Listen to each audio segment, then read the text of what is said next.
What's up, everybody? Card Hobbies here. It's time to do an off the cuff. I haven't done off the cuff in a little bit, so I'm doing it off the cuff. This one comes courtesy of Mr. Jeff Airtime, who asked me a question, actually a couple questions on my last video, and wanted my thoughts on the Dolphins. The Dolphins and Tua, um, and as well as my thoughts on like the Braves moves this offseason. So I'm not going to go too in depth on this off the cuff. Uh, I'm actually recording this just before the playoff game for the Dolphins and the Bills. So, but before I get to that, my thoughts on Tua Tagovailoa, I'm going to get into my thoughts on the Braves. So I'd mentioned that like I wasn't too pleased with the Braves offseason moves, uh, that they've done so far this offseason. Um, Number one was letting Dansby Swanson walk and not finding a suitable replacement before that. So here's my thing. Like shortstops, they're a premium position, they're hard to find in MLB. Like good shortstops aren't the easiest thing to find. And one thing with Dansby is I think he might have been asking over his price. Like, am I saying the Cubs overpaid for Dansby Swanson? Possibly. My problem with Dansby Swanson is he's a very streaky player. Last year like was his best season by far overall. Um, and like, who knows, he could, turn into a long-term awesome player for the Cubs. My thing with Dansby Swanson was it kind of felt similar to the Freddie Freeman situation while not being exactly the same. I think Freddie really wanted to make that deal with the Braves, but the Braves went off for that extra year. And apparently there was something going on with his agent and communication and stuff like that. Um, but that I don't want to get into because it has nothing to do with Dansby Swanson. I just found the feeling similar. It had a similar feeling when Dansby, all this time was passing and Dansby wasn't getting re-signed, and apparently the sides were too far apart on something, whether it be years or price. I think it was price. Uh, but like they say, a lot of people want to blame a team when a fan favorite changes teams. They want to blame like the ownership and management and all that. Like, why didn't you resign that player? Like, and that player was a big part of your team. The face of the franchise. A negotiation. It takes two to tango, right? Negotiation is both sides. If Dansby Swanson really wanted to be a Brave, he'd be a Brave, right? You know, it's not true mutualness. It is a business. Sure there might be some feelings of loyalty and stuff like that, but at the same time, it is a business. Dansby Swanson says, "I want to be a Brave. If they pay me at least a certain amount of money, then I'll be a Brave." Uh, and obviously the Braves didn't meet that, so he didn't want to be a Brave. So Dansby Swanson is a Cub because Dansby Swanson wanted to be a Cub, as well as the Braves not meeting his asking price. So, like I said, it takes two to tango. It's not just the Braves to blame for losing Dansby Swanson, and it's not just Dansby Swanson fault for wanting to leave the Braves. It's both. Same thing with the Freddie Freeman situation. Both sides, were part of those discussions, and it is what it is. And the Braves are a different looking team, very different looking.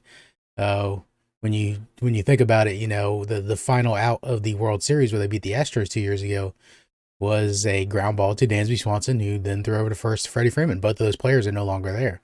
The Braves have done a pretty good job of signing, their younger talent long term. I mean, they got Matt Olson locked up, they got Ozzy Albies locked up, Acuna, Michael Harris, Austin Riley. All those players are going to be there for the next 5-6 years. For team friendly deals for the most part. Yeah, sure. When you get to the end of the contract, they're going to be getting paid pretty well. But you got a solid core there, pretty much locked up. And what you're seeing here is like a new form of the Braves. It's these aren't your Freddie Freeman, Dansby Swanson Braves. Freddie Freeman was the old hat in there, having been around since the time Jason Hayward was there. And then you got Dansby Swanson, who was kind of the next old hat on the team, being there since 2016. And I think Max Fried, to some extent, was also there in 2016. If I'm not mistaken, I think that was when he made his debut. Was 2016. I could be wrong on that.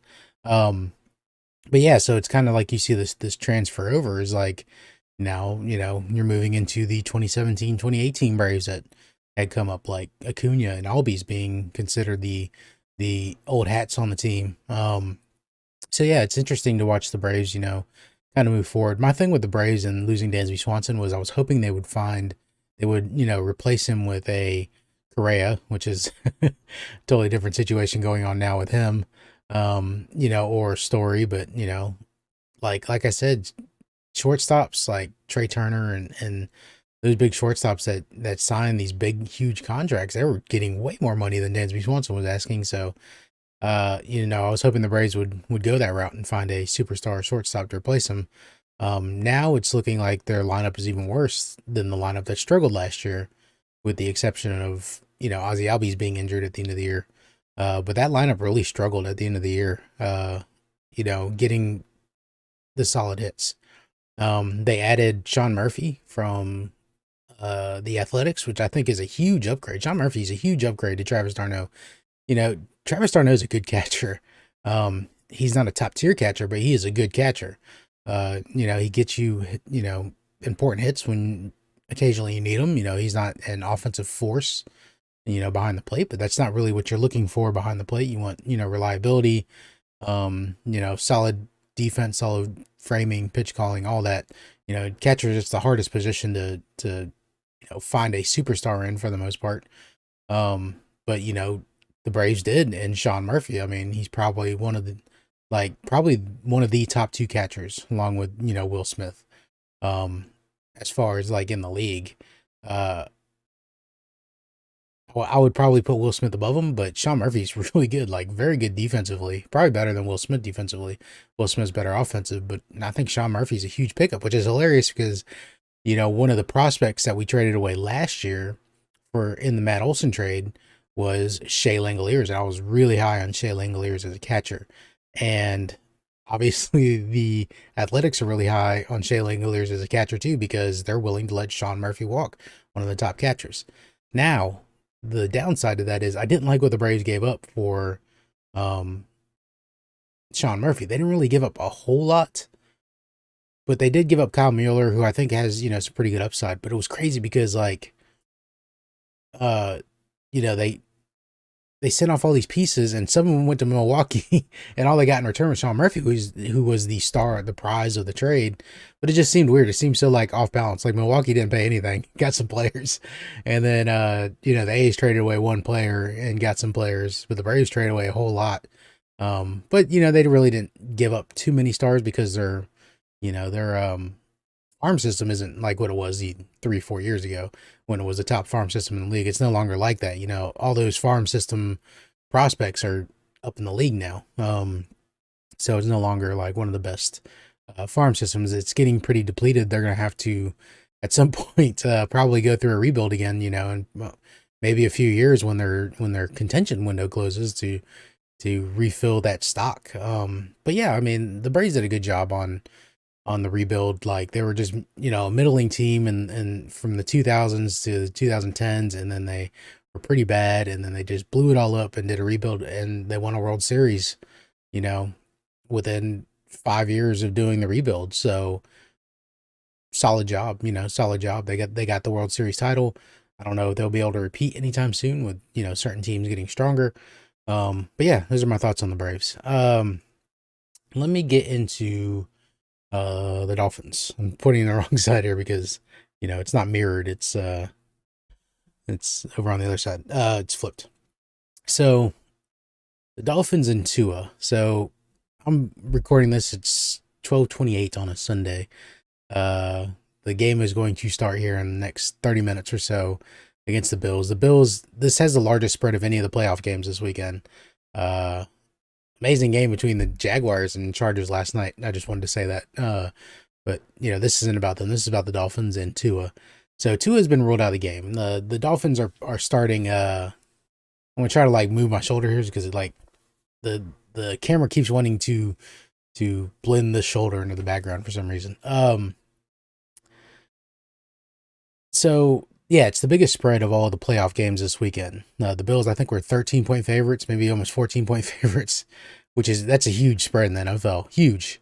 And that is because the Dolphins, they don't have their starting quarterback. They don't have their backup quarterback. They're playing a third string quarterback in the playoffs. And this is like the second time I remember um, in recent memory of the Dolphins starting a backup. I think the last time they went to the playoffs, Tannehill was injured and they had to start Matt Moore, who ended up getting knocked out like in the first quarter or something like that. The Dolphins do not have a good history of starting. I think the last time that a starting quarterback was in a playoff game for him was maybe Chad Pennington, back during the Wildcat year. Was the last time their starting quarterback for the year started a playoff game for them. And that was quite a while ago. You're talking 15 years ago. Dolphins, we don't give any playoff opportunities, and this isn't a pretty one right here. With Skylar Thompson, I hope Skylar Thompson goes out there and balls out. I hope the Dolphins can hold their own, but like, can they do that without Tua? I doubt it. I really doubt it. I think the Bills are going to win this game pretty easily. I love my Dolphins. I'm gonna cheer them on, but at the same time, like, I'm also a realist, and the Bills are a better team, top to bottom, defensively, offensively. Josh Allen's a great quarterback. I hate having him in the division on another team, but he is a great quarterback. But overall, they're a good team. But the Dolphins have shown they could hang with the Bills this year. They beat them in Miami. They hung with them in Buffalo a few weeks ago with 2-8 QB. It took a comeback by the Bills to win that game, and Buffalo's not an easy place to play. In the cold and the snow, especially for the Dolphins. So yeah, I mean, as far as the playoff game today, I'm kind of resigned myself that it's probably gonna be a loss for the Dolphins, but I'm cheer them on. If they win, it's a huge surprise. If they lose, I kind of expected it. I just want to see them put up a good showing. I'd like to see Skylar Thompson like look good. Sometimes he's looked good. Sometimes he's just like, like, dude, what are you thinking? And then let's talk about Tua. So like, this is the main gist of this off the cuff. What Jeff Airtime asked me about what my thoughts on Tua. I'm a huge Tua fan. I love Tua. He seems like a great human being in general. And there's when Tua got drafted, pretty much all of the Dolphins fan base was pretty ecstatic. I mean, he was one of the top quarterbacks in college football. Everybody assumed him to go first, but then you had the rise of Joe Burrow. And Joe Burrow ended up going first that year. But like, pretty much the whole Dolphins fan base was ecstatic when we drafted Tua in that draft. And then like his first couple of seasons, he wasn't really showing much, and it turned out he was kind of submarined by his own coach and all that. He had a coach told him he pretty much wasn't good enough. Kind of languished, behind Ryan Fitzpatrick, made rookie mistakes and got benched. And yeah, at this point, Burrow's looking good, Herbert's looking good, Jalen Hurts is looking good, and everybody's like, oh, well, we just picked the wrong quarterback, So then you started to get this divide in Dolphins Nation about, you had the Tua, the for Tua crowd and the against Tua crowd. The against Tua crowd, they're crazy, as well as the for Tua crowd. It was just so biased on either side. Like, Tua, look at all this, constantly trying to prove Tua is good. And then you had the bad Tua crowd saying, oh, look at this. Tua doesn't have the arm strength. He's got a noodle arm. You can't do this. Look, he's underthrowing Tyreek Hill. Look, he's underthrowing Jalen Waddle.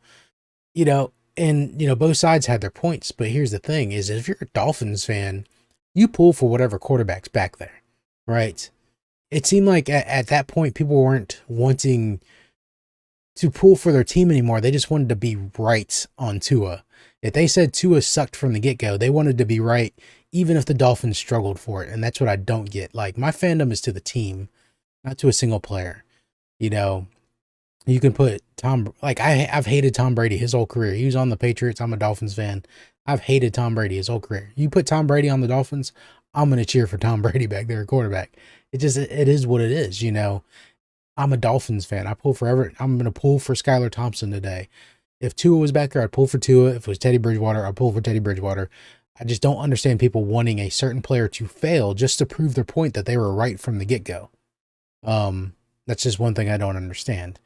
So my thoughts on Tua is I think we're going to lose this game even worse than with Tua's in there, because I think Tua is a good quarterback, but he has injury issues. And he has a certain play style that he has to conform to, And this is funny because our last starting quarterback that brought us to a playoff game where the starting quarterback played was Chad Pennington, who was another quarterback with not a very strong arm, but was very accurate.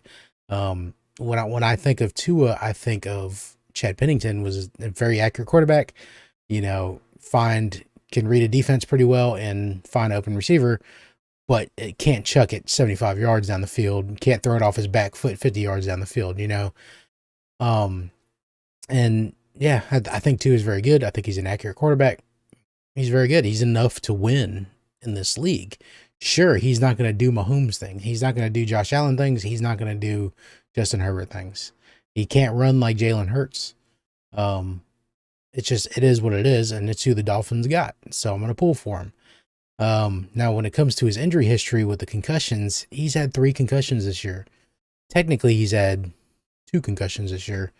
But we all know that he pretty much got a concussion in that Bills game, got a concussion a few days later in the Bengals game on Thursday night.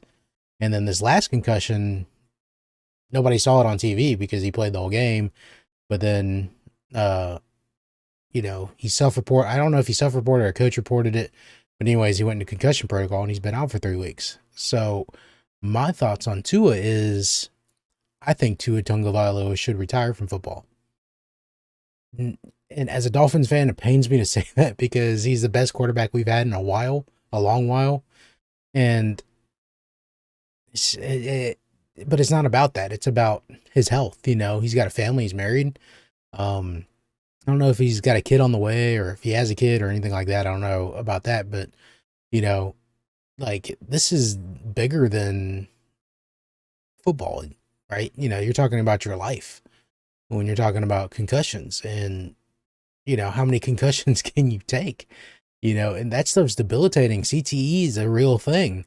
And football is a very rough sport. When you play football, you're taking a risk every time you step out on that field of being injured. You saw what happened with Hamlin. Nobody expected that. It looked like a normal tackle, and the man falls down, cardiac arrest. His heart stopped, and they're out there. Paramedics are working him on the field, doing CPR on him, trying to save the man's life, and they did. And it's stuff like that. People say, "Oh, well, that's a freak accident." Yeah, but it's what you do when you play football. You're putting your body on the line on a very rough sport. And concussions are a huge thing. And then the way Tua, I think he moves his body a certain way when he gets tackled to protect his hip. Because I think he's afraid of falling on that hip again and breaking it. The same injury he had in college where he had that hip fracture. And I think that's caused him to roll over on his back and hit his back of his head. And that's how he's getting these concussions. But at that point, I just want to say, I think Tua should retire from football. I love Tua. I love him as a human being. I love him as a quarterback when he's on. He's, when he could pick apart defense, he could pick apart a defense. And there's teams that can say, oh yeah, well, he's done that this year. And he's super accurate. He has a superpower. He can read a second ahead of everybody. And you can watch replays of him and he's throwing the ball and the receiver's not even out of his cut yet. And then the ball, and the receiver all of a sudden is wide open. He's good at that, and that's what he's good at. Like I said, he doesn't have the rocket arm. He can't run like Hurts or Lambjack or Justin Fields like that. He doesn't have that dynamic super ability that you see some quarterbacks in the NFL have. His super ability is his ability to read defenses and throw to where how he sees a defender is reacting, and that's what he's good at. So yeah, I would love to see Tua be able to play in the playoffs this year. The odds are looking very slim that he's going to make the playoffs this year, but in my personal opinion, I think Tua should really think hard about whether he wants to continue in the NFL because, concussions, that ain't something you want to mess with. And, you got a family and you got to think about them and not just your football career and the joy and brotherhood that comes with that. So yeah, that's my thoughts on Tua and the Dolphins. You also heard my thoughts on the Braves and their offseason. And yeah, this is the Off Cuff. Let me know what you think about these subjects in the comment section below. If you have any thoughts about this subject, you may not be a Braves fan, you may not be a Dolphins fan, but let me know what you think.